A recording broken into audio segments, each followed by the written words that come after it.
Hello Kerbalots and welcome back to Jool Quest, in which we are now trying to return the Kerbals because we've already landed on all the moons of Tylo and Jool. On this mission we're going to rescue Stranded. Stranded is the name of one of the Kerbals from Tylo, because if nobody watched it, basically we landed on Tylo and we didn't have enough fuel to get them into orbit. That's because my experience of landing on an airless world with high gravity is nil. Well, not nil, I've done it before. I had not returned a Kerbal from Tylo before. So that's what this mission is about. And from the rest of the title, or the title of the video, you probably guessed what is going to happen, but how it happens, I'll leave you guys guessing. And you'll just have to watch to find out. But first off, let's rescue Stranded. Now, I'm not going to go through everything I do and how I get into orbit around Tylo and get to the moon, but I thought this would be interesting to show you that I had some difficulty getting to orbit around the Jool. Basically, we kept on getting an encounter with Tylo, and there's no way that I could stop that. And I could have used that to get into orbit, but that would have used most of the fuel, and probably again will be stranded on Tylo. So what I did, I changed the inclination of the orbit until we just had a brief encounter with Tylo, and still get a highly elliptical orbit around Tylo at Jool. And what you do, you get a highly elliptical orbit around Jool. Then you alter your periaps until it comes to the similar or near the orbit of the moon that you want to get to. Then lower your periaps to close to the moon, and then adjust your orbit until you get an encounter, and then get into orbit.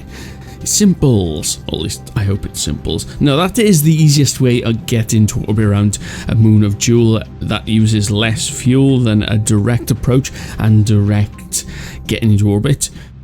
There are more efficient ways of getting into orbit around moons of Jool, however they involve a bit more effort, like using aerobraking, lithobraking, which is probably destructive, and also gravity assists, which will do use gravity to alter your orbit until you get close to the moon and then get yourself into orbit.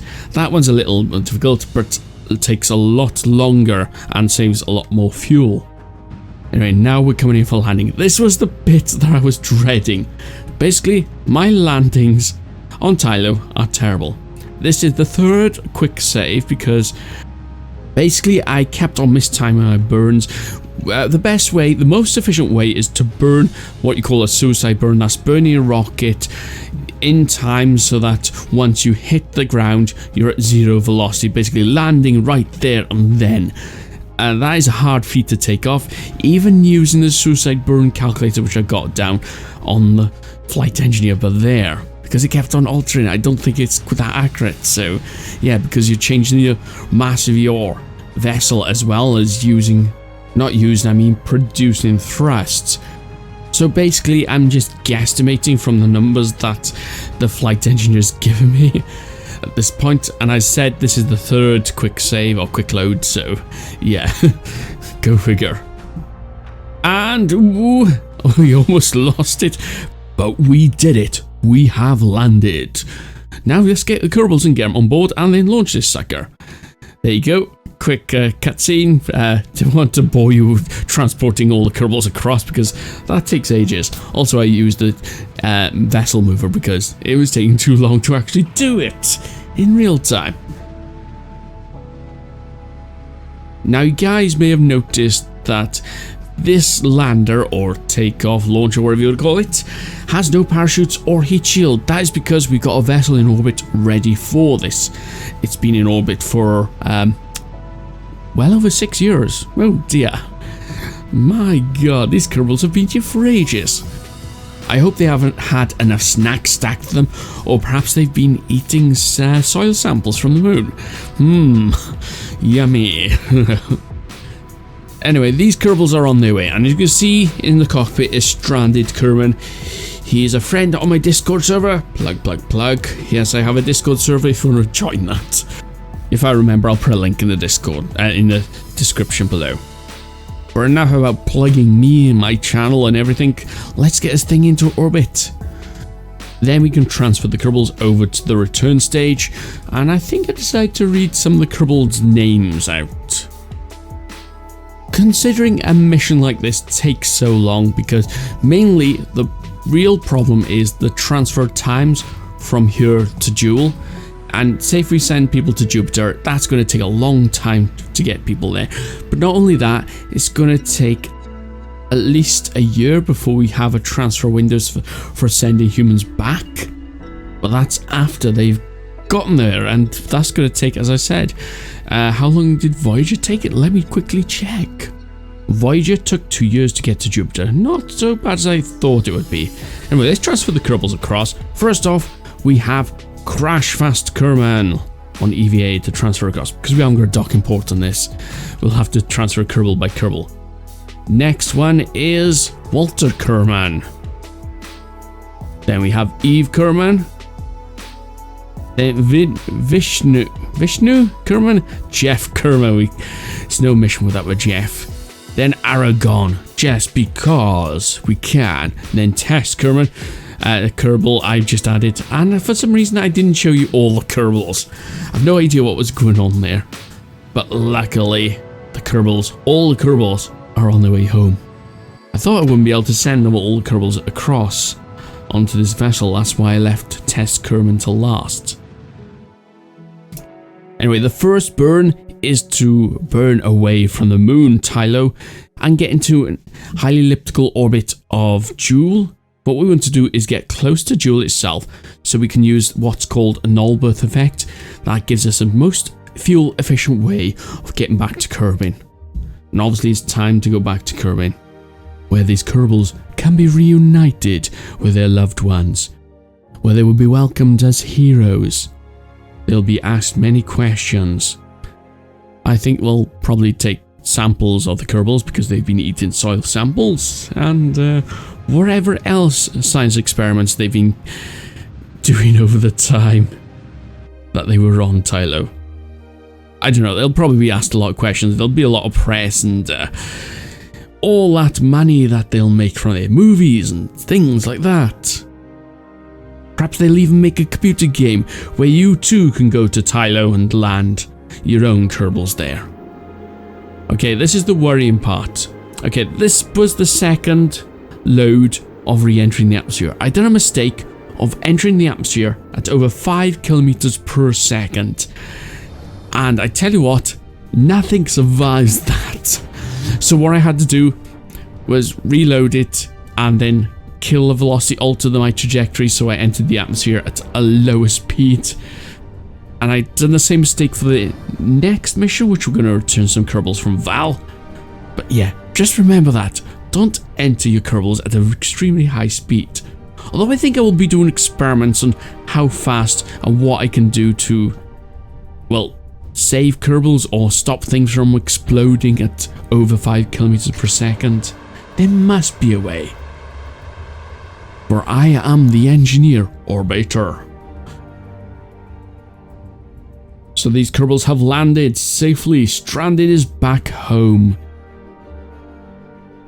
And here we have Vishnu taking the first steps back on Kerbin while the return craft falls over. But wait, we have more. We have the return mission of Vall. Okay, these Kerbals have been here for so long, it looks like they've been encased in ice. Oh, and by the way, I think the rover also was clipped into the ground because it flipped out of control and something exploded. I didn't realise it at the time I was recording this, but there was supposed to be 3 seats on here and 3 Kerbals. One of the Kerbals is missing. One of the Kerbals, I think, is exploding into the ice. Or perhaps he's still buried. Perhaps I left him behind and I didn't realise it. Oops.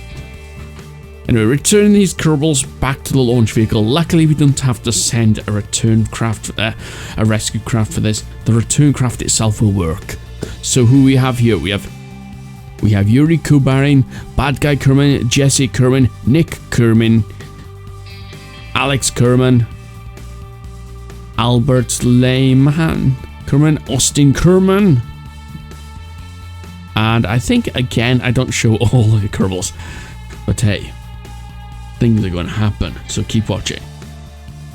I promise you mistakes were made, and they were probably made by me, but hey, what are you going to do? This is KSP. This is all about learning and making mistakes and having your Kerbals die for them. That's what's so great about this game, though, is that you can make mistakes. Yeah, you can quick save and quick load, but you can try again. You know, I could sort of relaunch this mission, although this mission technically was a success, even though some Kerbals died. You can retry it. If you fail, if I crash this, I could relaunch something else, redesign it, and get better at this game. Which, obviously, as you can see, I have landed on all the moons of Jool, which is one of the hardest things to do in the game. Unless you want to land on all the moons of Jool in one mission, which I haven't gotten quite to that level. Probably could do it, but it'd take a bit more engineering. Anyway, again, we're doing the same. We get our orbit close to Jool and use the Albert effect to return to Kerbin. And as you can see, we're over 5.3 kilometers per second. So we've got plenty of fuel. We've got over 2,000 meters per second of fuel in here. So we burn as early as possible, but we're going to come in quite fast. So trying to burn at the right time. And this gets a bit hair-raising because if you look at the periapsis, we're minus 10 kilometers. I realize this alter our trajectory to try to get us in a higher altitude. Where I'm aiming at is between 20 to 30 kilometers at least. That'll enable us to do an aerobraking maneuver. That way we won't skim off and go back into a solar orbit and miss Kerbin completely. But also we don't want to destroy ourselves in entering the atmosphere or too deep too quickly, otherwise we will explode. This has been done before by me. Not on this mission. So yes, as you can see, I'm altering our trajectory. We're going to skip off. I'm using a mod called Trajectories, and I'm using that to show what the aerobraking will do. You can see this will have one entire orbit after the aerobraking, but we will return. But what we ideally want is one single entry of the atmosphere and return. And luckily, once we ran out of fuel, we had the orbit that we wanted. And also I forgot that these inflatable heat shields alter your trajectory. But here we go. This is where mistakes are made. We just lost 2 Kerbals. I repeat, we have just lost 2 Kerbals. The Kerbals that we have lost is Adebert, Lehman Kerman, and Badguy Kerman, and keyboard face palm Kerbal was the one that was lost on Vall itself. But hey, we survived. The other Kerbals have survived. This is technically a successful mission. I'm Orbiter. Trust me, I'm an engineer.